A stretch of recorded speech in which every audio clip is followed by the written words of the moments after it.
Hola, bienvenidos a una nueva emisión de noticias en contexto global por France 24. Yo soy Andrés Mesa Muñoz y a continuación los titulares. El gobierno de Cuba condenó la imputación de Estados Unidos al expresidente de Cuba, Raúl Castro, por asesinato. Donald Trump dijo que con la medida estaba liberando a la isla, mientras que el fiscal general estadounidense aseguró que espera que Castro comparezca por su propia voluntad o por otra vía. El presidente de Bolivia anunció que habrá cambios en su gabinete en medio de la presión social que exige su renuncia en rechazo a las reformas que prevé realizar. Aunque no precisó cuáles serían las modificaciones, mencionó que su gobierno incluirá a todos los sectores.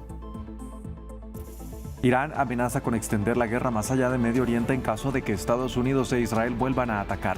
Por su parte, el presidente Donald Trump dijo que estaba dispuesto a esperar unos días para obtener una respuesta adecuada de Teherán.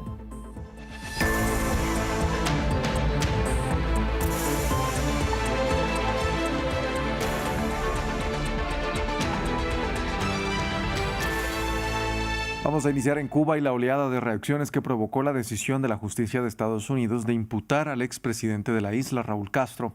El número 2 de la revolución cubana fue señalado por los delitos de asesinato, conspiración para matar a estadounidenses y destrucción de aeronaves por el derribo de 2 aviones de la ONG Hermanos al Rescate en 1996, cuando Castro era ministro de las Fuerzas Armadas. El fiscal general interino de Estados Unidos, Todd Blanche, dijo que el exmandatario enfrentará a la justicia estadounidense por voluntad propia o por otras vías. Donald Trump aseguró que este era un gran día, mientras que el gobierno cubano condenó la decisión, la cual aseguró carece de legitimidad. Para hablar de este tema vamos a saludar a esta hora a Roger Asmar. Él es abogado especializado en Derecho Penal Complejo. Roger, bienvenido a France 24. Gracias por acompañarnos. Muy buenas noches, Andrés. ¿Cómo estás? Muy bien, Roger. El fiscal general interino de Estados Unidos dijo que Castro debe enfrentar la justicia por voluntad o por otras vías. ¿Qué puede significar esto? Bueno, que él mismo se entregue voluntariamente, venga a los Estados Unidos y enfrente los cargos, el cual ya están imputados, o que prácticamente los Estados Unidos haga un secuestro, llámelo así de esa manera, para que la gente lo pueda entender, parecido a lo que sucedió con Maduro en Venezuela. Le están dando 2 chances, o viene voluntariamente o vamos a tomar medidas para que ellos prácticamente lleguen a Cuba y de alguna otra manera lo puedan detener y traerlo aquí a los Estados Unidos, ya que no existe un tratado de extradición entre los Estados Unidos y Cuba. Ahora, si este no es el escenario y si Raúl Castro tampoco sale de la isla por voluntad propia, ¿esta acusación quedaría solo como una herramienta política? ¿Qué cree usted? Sí, bueno, la acusación quedaría abierta. Él seguiría siendo un fugitivo de la justicia en los Estados Unidos. Continuaría la orden de arresto en contra de él hasta que se ejecute y él sea detenido. Así funcionaría. Ahora, Raúl Castro no es el primer líder imputado por delitos en Estados Unidos, aun cuando vive o no vive en este país. ¿Cómo podría influir el caso de Nicolás Maduro en la lectura jurídica de esta imputación contra Raúl Castro?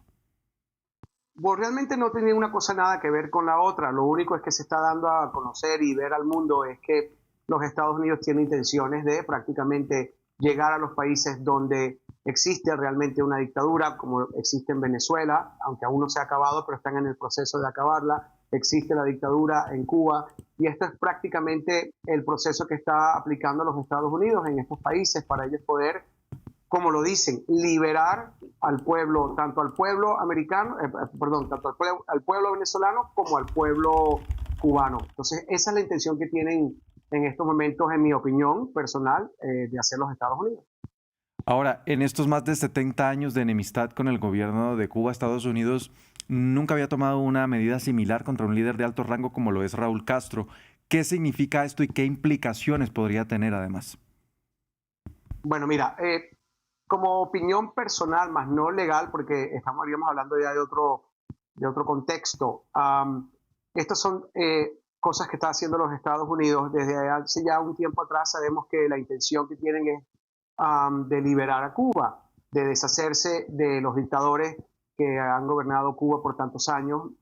Entonces yo pienso que esto es una estrategia política aplicada por los Estados Unidos, por la administración de Trump, para llegar a la meta que es prácticamente deshacerse de este gobierno de dictadores en Cuba y entonces darle la libertad al pueblo y ellos poder tener un acceso directo a la isla, ya que sabemos que por más de 50 años ha sido prácticamente los Estados Unidos lo consideran como un enemigo y han habido sanciones definitivas de hace muchísimos años. Entonces esto es parecido a lo que hicieron en Venezuela y lo que continúan haciendo en Venezuela, y esa es la estrategia política que está aplicando la administración de Trump, y no hay que ser muy inteligente para saberlo. Claro, una medida que se da en medio de esta presión que Washington ejerce sobre La Habana. Bien, era Roger Asmar, abogado especializado en Derecho Penal Complejo. Muchas gracias por acompañarnos a hablar de este tema aquí en France 24. Un placer estar con ustedes. Buenas noches. Cambiamos de tema, pero seguimos en Estados Unidos. Este país retiró las sanciones que había impuesto el año pasado contra la relatora especial de la ONU sobre los territorios palestinos, Francesca Albanese. La alta funcionaria había recomendado a la Corte Penal Internacional iniciar un proceso por crímenes de guerra contra ciudadanos israelíes y estadounidenses, críticas que llevaron al gobierno de Donald Trump a impedirle entrar a la Unión Americana y realizar operaciones allí. Pero ahora se vio obligado a revertir esta medida después de que un juez federal considerara que la administración republicana violó el derecho de Albanese a la libertad de expresión.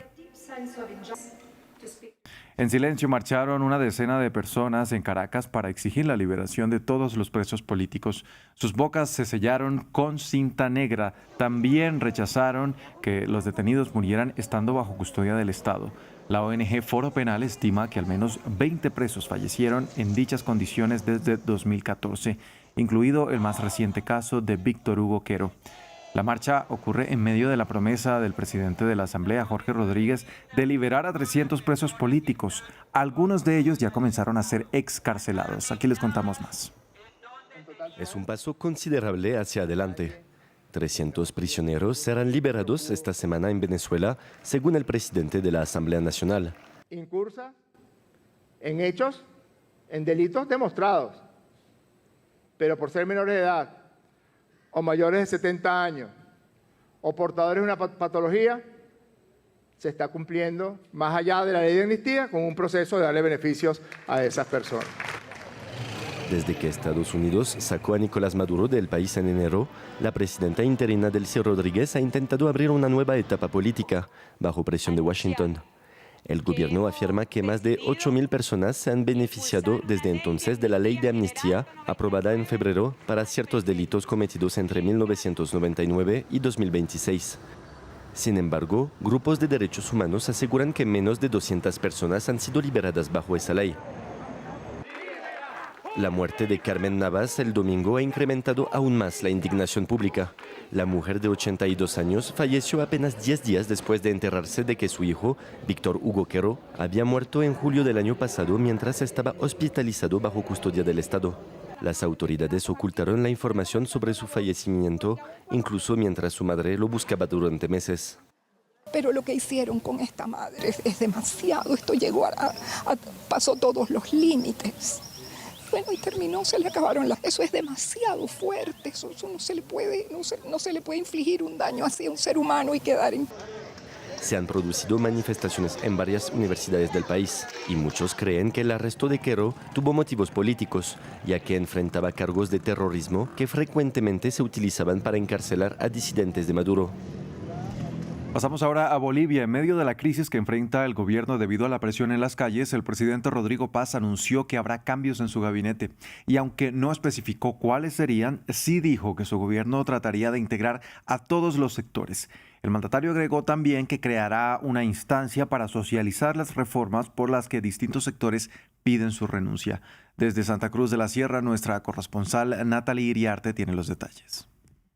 El presidente Rodrigo Paz dio una conferencia de prensa hoy donde dijo enfáticamente que no negociará con vándalos, refiriéndose a los actos que han habido durante las protestas de estos días pasados en la ciudad de La Paz y El Alto, en donde se han registrado saqueos a negocios, destrucción de bienes públicos y también de propiedad privada, además de algunos incidentes de violencia en contra de trabajadores de la prensa que estaban registrados registrando las protestas e incluso algunos heridos que eran transeúntes, ciudadanos que estaban solamente pasando por el lugar y que algunos reclamaban que dejen ingresar alimentos o medicinas.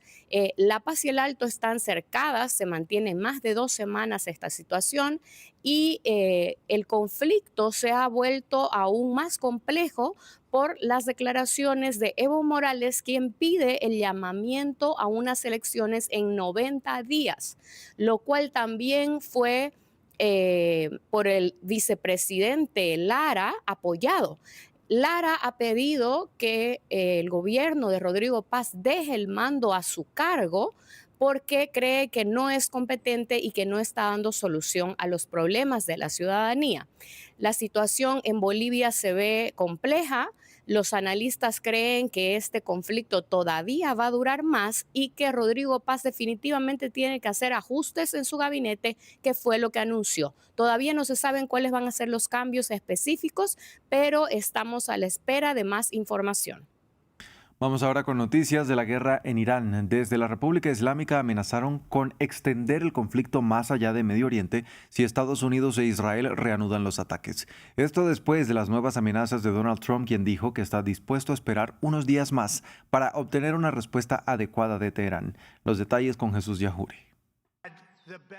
Amenazas van y amenazas vienen entre Estados Unidos e Irán. El presidente Donald Trump sigue ejerciendo presión después de decir que estuvo a punto de ordenar nuevos ataques masivos pospuestos tras el pedido de sus aliados en la región. Insiste en que el tiempo se agota y que un asalto a gran escala es inminente.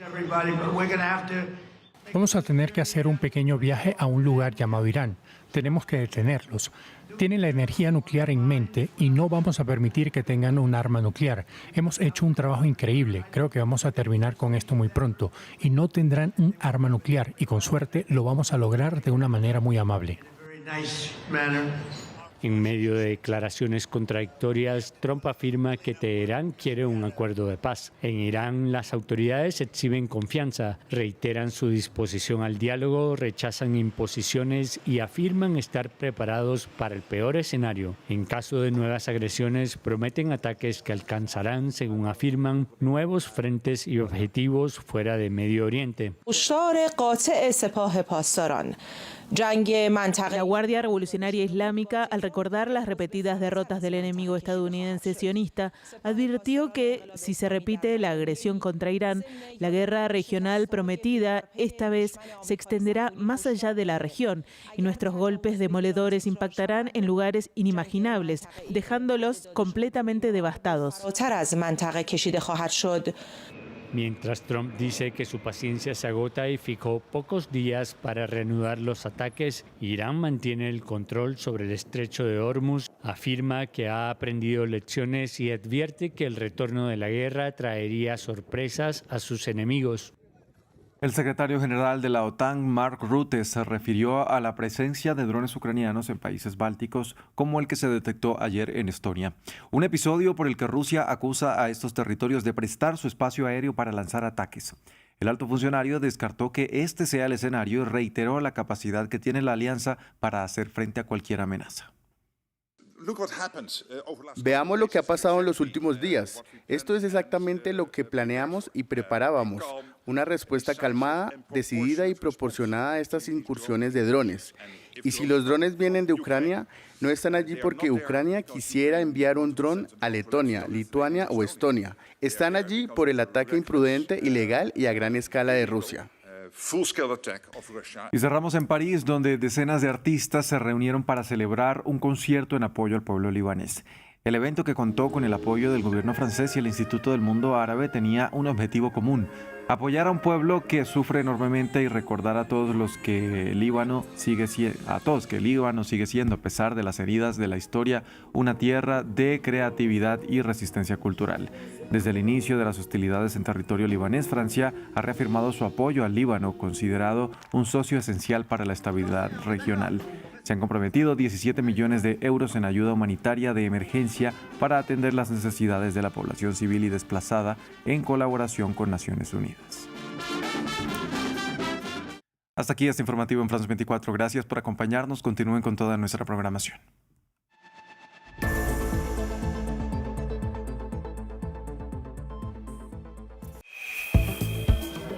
En un instante, deportes.